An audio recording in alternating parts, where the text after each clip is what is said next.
different is a theme that they pray about and they bring out before you. And this year's theme, I don't know if you know it, but this year's particular theme is chill out. This year's particular theme is a really kind of, at first glance anyway, an awkward one, in that the theme for this year's winter conference that you've been a part of is these two words put together: chill out.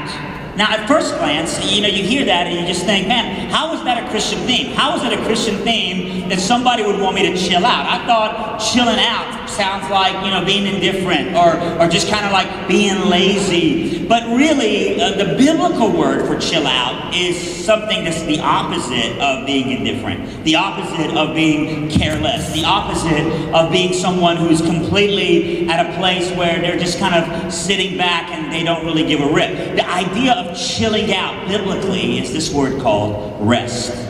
This idea of rest, this idea that Jesus Christ becomes the very one who gives us the stability. Jesus Christ becomes this very one who gives us this rest. And then past that, then there's this urgency in our lives. And we can have an urgency to make Him known, but yet at the same time, we can continue every single day to be in this spiritual state of chill out. The last thing that I would have ever thought I would be a speaker of when I was growing up was a speaker at an event called Chill Out. My earliest memories of growing up were the memories of a lot of restlessness, honestly.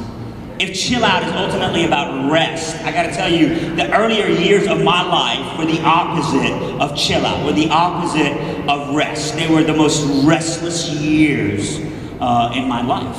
When I was 9 years old, I went through probably the most restless year of my entire life. When I was 9 years old, I'm originally from the country Iran, all right? So when I was 9 years old, my country Iran went through this revolution. And when the Iranian Revolution happened, I remember 1/36 of my nation was massacred and killed.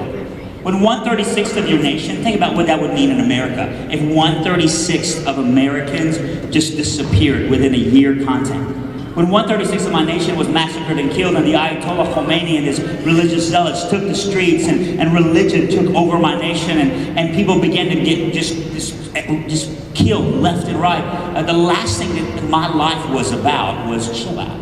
My father was high ranked in the military, so I remember those days. I remember going to a military school in Iran, and then the first day of the revolution, a soldier came to our school, and he called a school assembly, and he called my name out in front of the entire school and told me to come and stand there. And I stood in front of our school, and he took out a piece of paper and he read from the Quran.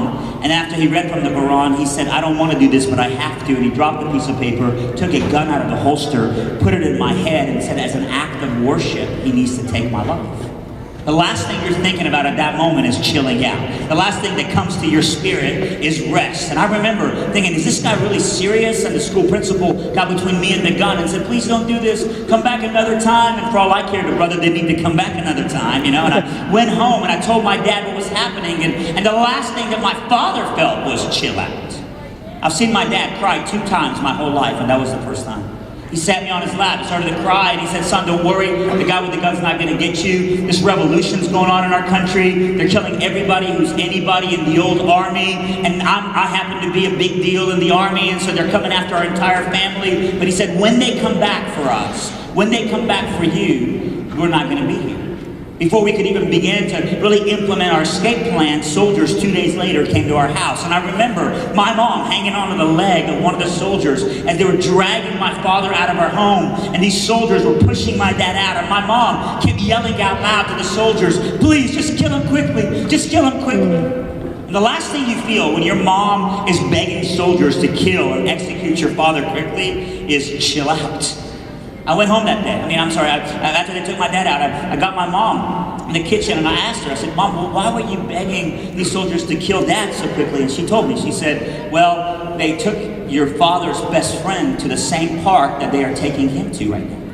And the day before, when they took him to the park, your dad's best friend, they tied him to a tree, and with a pair of pliers, they began to torture him slowly. They began with his fingernails, and by the time they were done, they got into his internal organs, and little by little, it took almost 8 hours to bleed him out slowly."